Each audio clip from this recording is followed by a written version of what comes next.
Nous avons fait appel à vous ce soir parce que depuis 30 ans, vous colportez une parole dont le sens n'est pas forcément relayé. C'est un petit peu comme si cette vérité était taboue. Tous les hommes et les femmes qui vivent sur cette terre, Yves Coppens, viennent-ils de la même souche? Absolument, absolument. Tous les premiers hommes sont apparus en Afrique et depuis les premiers hommes, on considère qu'il y a eu 100 milliards d'êtres humains sur la Terre. Et les 100 milliards, comme bien sûr les 6 milliards d'hommes d'aujourd'hui, viennent tous de cette souche, de ce berceau tropical et africain. Tous nos ancêtres étaient africains. Tous nos ancêtres étaient africains. Nous sommes tous africains, Karine. Bah oui, moi je le sais en revanche. Ça veut dire que tous nos ancêtres... Je suis comme vous, je suis comme vous. Ça veut dire que tous nos ancêtres, Yves Coppens, en Afrique, il y avait du soleil, tous nos ancêtres étaient noirs?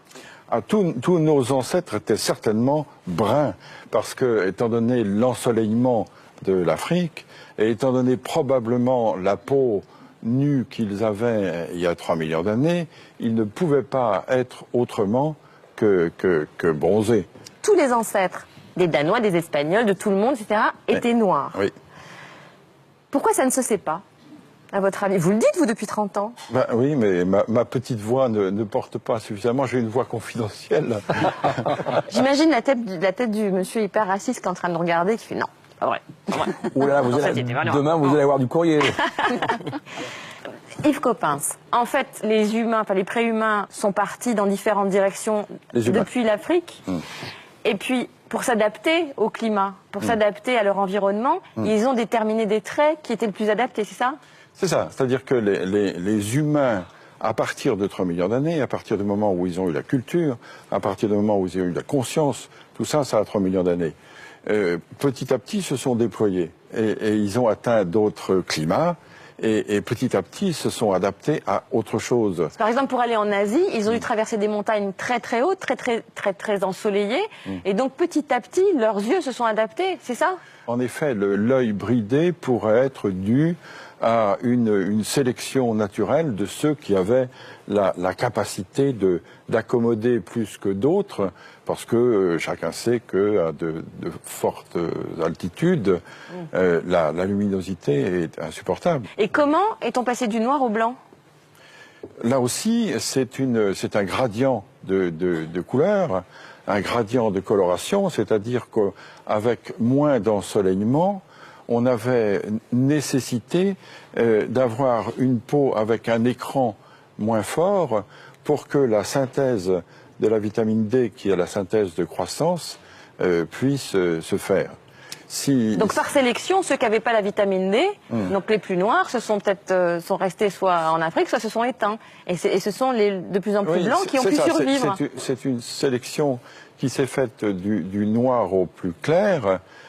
Si on a un écran de mélanine là où il n'y a pas beaucoup de soleil, la vitamine D ne se synthétise pas et on ne grandit pas. Et du coup, ça gêne évidemment la croissance et le développement de population. Donc le blanc pour vous, c'est pas une couleur? Le blanc, c'est une décoloration. Les blancs sont décolorés pour vous? Oui, je suis un décoloré. Ah oui. Et l'œil bleu, c'est épouvantable ce que je vais dire. C'est un œil qui n'a pas de couleur, c'est le fond qui se reflète. Ah, c'est intéressant. Bah non. Bah si. Merci beaucoup Yves Coppens. Et je voulais ajouter quelque chose qu'on ne sait peut-être pas assez. Vous savez qu'aujourd'hui, les 6 milliards et demi d'hommes qui sont sur la Terre sont 6 milliards et demi d'Homo sapiens sapiens. Or, dans la classification, notre classification scientifique, le genre Homo, c'est le genre humain. Le premier sapiens, c'est l'espèce sapiens, et le deuxième sapiens, c'est la race.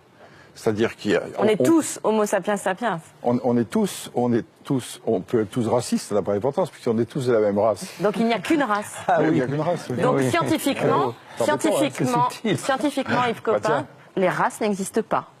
Oui, c'est ça. C'est-à-dire que scientifiquement, les races de 36 000 animaux existent toujours, mais en ce qui concerne l'humanité, il y a pour le moment sur la Terre une seule race humaine, qui est la race sapiens, de l'espèce sapiens, du genre Homo. Merci beaucoup Yves Coppens. Merci beaucoup, José.